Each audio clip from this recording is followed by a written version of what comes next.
দেখো বন্ধুরা, আজকে আমার জেঠু সকালবেলা কিনে এসছে ইলিশ মাছ। অনেক দিন পর আজকে ইলিশ মাছ খাবো, তাই মাকে বললাম সর্ষে পোস্ত দিয়ে ইলিশ মাছ করো। হুম। হ্যাঁ, দিদিভাই দাদাকে দিয়ে পাঠিয়েছে ইলিশ মাছ আজকে, তাই মাছটা করব সর্ষে পোস্ত দিয়ে। ছেলের মাছ ইলিশ মাছ দেখলেই সর্ষে পোস্ত দিয়ে খেতে ইচ্ছে করে, ও অন্য রেসিপি ভালো খায় না। তাই পোস্ত আর হচ্ছে সাদা সর্ষেটা আমি দেখো ছাকনার মধ্যে নিয়ে একটু ধুয়ে নিয়েছি, শিলে বাটবো। শিলে বাটলে টেস্টটা ভালো হয়, তোমরা সবাই জানো। 3টে কাঁচা লঙ্কা দিলাম বড় বড় দেখে, বেশি ঝাল দেবো না, ছেলে ঝাল খেতে পছন্দ করে না বেশি।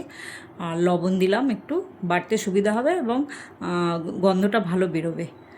দেখো বেটে নিচ্ছি শিলে মিহি উফ করে। বন্ধুরা, কি যে সুন্দর গন্ধ আর একটু বেরোচ্ছে। টক দই দেবো। টক দইটা নিয়ে নিলাম অল্প একটু, ওই 2 চামচের মতো নিলাম, নিয়ে ফেটিয়ে নিলাম। নিয়ে মাছটা আমি আগে থেকে একটু লবণ হলুদ দিয়ে হালকা ভেজে তুলে রেখেছি তেল সমেত। এই দেখো এর মধ্যে এখন এগুলো মেশাবো, সব দিয়ে দিলাম হলুদ আর সামান্য পরিমাণে লবণও দিলাম। একটু মশলা বাটার সময় দিয়েছি সর্ষে পোস্ত, আর এখন একটু দিলাম।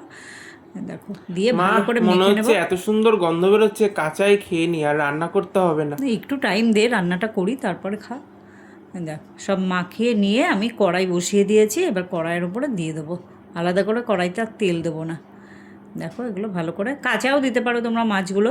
ছেলে বললো মা একটু ভেজে দিও, তাই একটু হ্যাঁ ভেজে বন্ধুরা, দিলাম। ভেজে দিলে আমার মনে হয় একটু টেস্টটা বেশি আসে। কিন্তু তোমরা এখন কি করে করো আমি জানি না, তবে ভেজে দিলে একটু কিন্তু টেস্টটা আমার বেশি মতে আসে। কাঁচাটাই বেশি টেস্ট হয়। এখন ওর কথাই শুনলাম, ছেলের কথাও তো একটু শুনতে হয়। এই দেখো মশলা বাটি ধোয়া জলটা দিয়ে দিলাম, দিয়ে এবার গ্যাসটা কমিয়ে দেবো একদম, দিয়ে ঢেকে দেবো। একটা উফ, কাঁচা কি লঙ্কা দিয়ে দিলাম। সুন্দর গন্ধ বেরোচ্ছে মা। দিয়ে আর এইবার তর্স হইছে না।